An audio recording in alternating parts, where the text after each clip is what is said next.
Hi, I'm Rob. I make it better, that's what I do.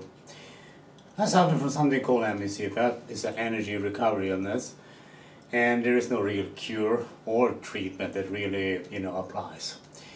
So I can't work. But over the years, I developed a lot of cool stuff. One of them was to teach people how to overcome dyslexia. So if you're a parent with a kid that's dyslexic, this is for you. I developed an approach, a feedback protocol if you like, with instruction how to do this. And if you're a parent, you probably heard and tried everything to help your kid to overcome dyslexia. Schools, counselors, whatever, right? And your kid is probably dyslexic still. And maybe you heard the phrase, dyslexia is for life. And here's the thing, it's not true. I worked with dyslexics over the years. I developed a protocol here, approach, strategy, a method, whatever you call it. And I had tremendous success with it. Because here's the thing, it's a memory problem. You're not going to hear that from the people who are expert in dyslexia. It's a memory problem because at the moment I think it's around 6 different strategies, methods, theories, whatever you call it, why your kid is dyslexic, right? Because here's the thing they don't understand is that if you take 100 dyslexic, you're going to have 100 different diagnoses of dyslexia because dyslexia is expressed differently. That's why you have so many theories in the field. The interesting thing that they don't understand and don't know about is that everybody in the world reads in the same way. So across every country, every place on this planet, in the universe, as far as we know, people read the same way, with very, very little difference.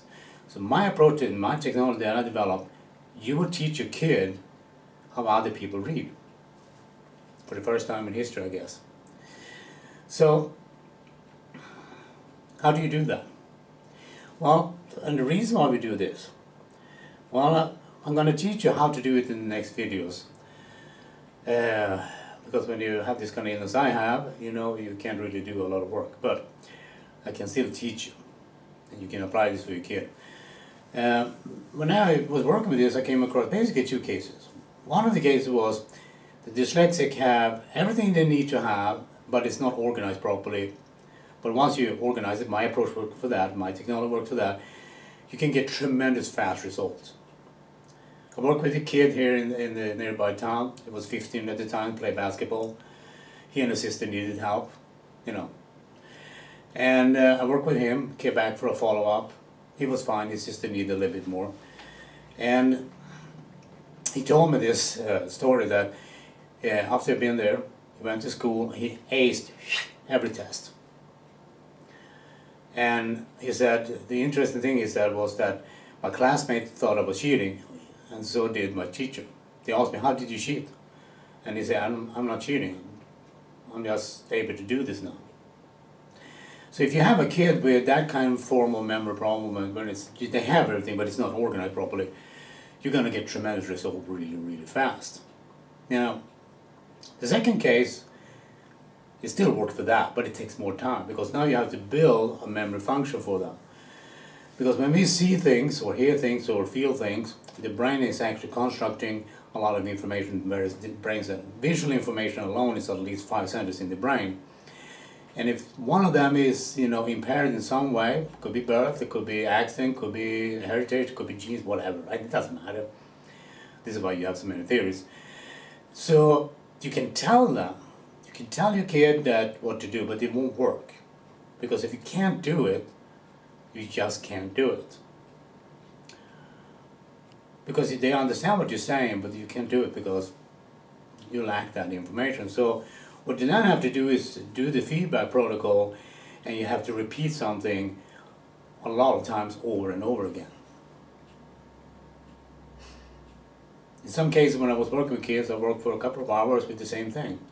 So how does this work then? Well, you're going to teach your kid one word to establish a baseline. Once you have that baseline, you have something they have success with and they can do.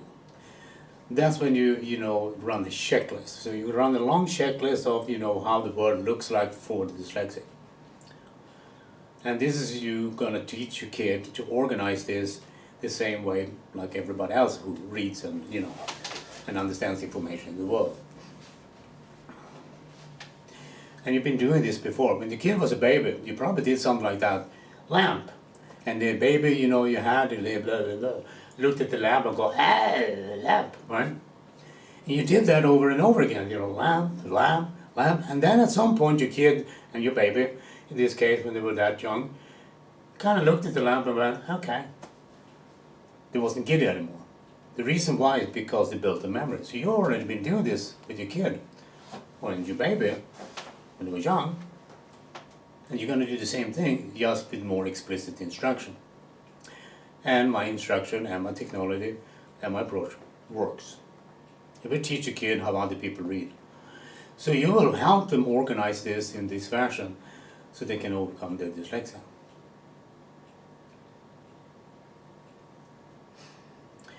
One of my students who I taught my technology to, he applied this for a girl. She was like 14 at the time.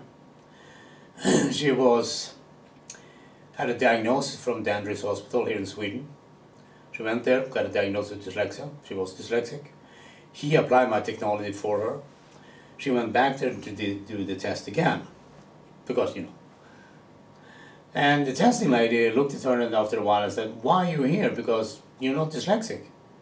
And she said, "Yeah, actually I am. And, I have the papers from previously what I did. But this guy that I met applied this technology and now I'm not dyslexic anymore." I actually had parents looking at the kids. Are you reading? Because of the 5 years of trying everything in the field of dyslexia, trying to get help, they are so surprised, I guess, shocked maybe even, that the kid can suddenly read. I had a lecture, this is almost 20 years ago now, in an evening talking to people about what I was doing, and I had like 7 teachers from one school. I had a parent with her kid there, and I asked, because that's what I do, I ask if anyone here is dyslexic, and she said, "Well, yeah, my kid is." Okay, and I asked the kid, "Are you willing to come up here so I can do what I do?" And he was like, "Yeah." In 45 minutes he was not dyslexic anymore. The interesting thing though is that none of those teachers who were there asked me anything. They didn't want to know what I was doing, how I did it. They didn't want to learn to do it. Because, they thought they knew better, I guess, or was scared, I guess. I don't know. They didn't ask any questions anyway. Now, that mom was absolutely shocked because a kid came in a few days later and asked him for money. We're going to use that for, I'm going to go buy some books. She was crying at this time. "Mom, why are you crying?" "Oh, I'm so happy," she said. "Well, you don't kind of look happy?" And she said, "Well, I am." So yes, this approach will work if you follow the protocol I developed. You just have to you have to be patient. And the good thing about being a parent with your kid is that your kid is always home every day, so you can do this for 5-10 minutes every day. And the first step is the most important one. And I'm going to guide you through in the upcoming video that I do, how you do this. I don't know what else to add. I know this sounds kind of weird. This is a memory problem. Well, think about it. If I tell you ask you this question, what is 5 times 5? And I tell you it's 10. Your brain immediately going to jump to a different number. What is 5 times 5? It's 10, I say. And you go, "No, it's 25. And you didn't calculate it. You just remember it. Math is much easier that way if you remember things like that.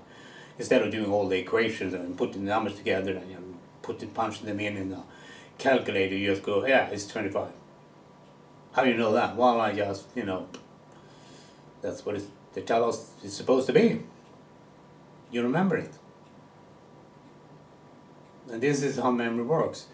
Once it's there, when you read, you can read. If it's not there, you can't read. Well, you kind of can do it. And I like to do something that so people can get an idea of what it's like to be a dyslexic. If I'm going to spell a word, I'm going to start with the letter S.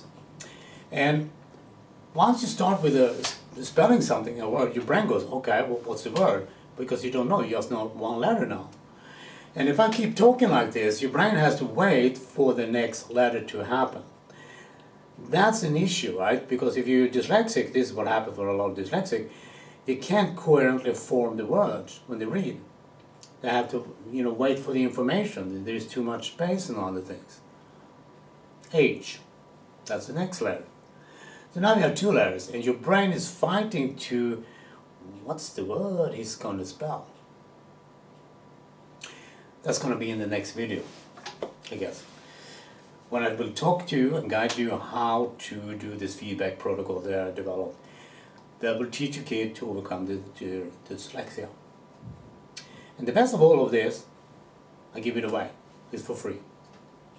You can help your kid get success, and if you do that, please, post a comment or feedback of that when you actually did this and done this. Don't read about it, listen to this video and all that stuff. I don't know, oh yeah, this guy, whatever. Do it, and you will find success. How to do it? Next video.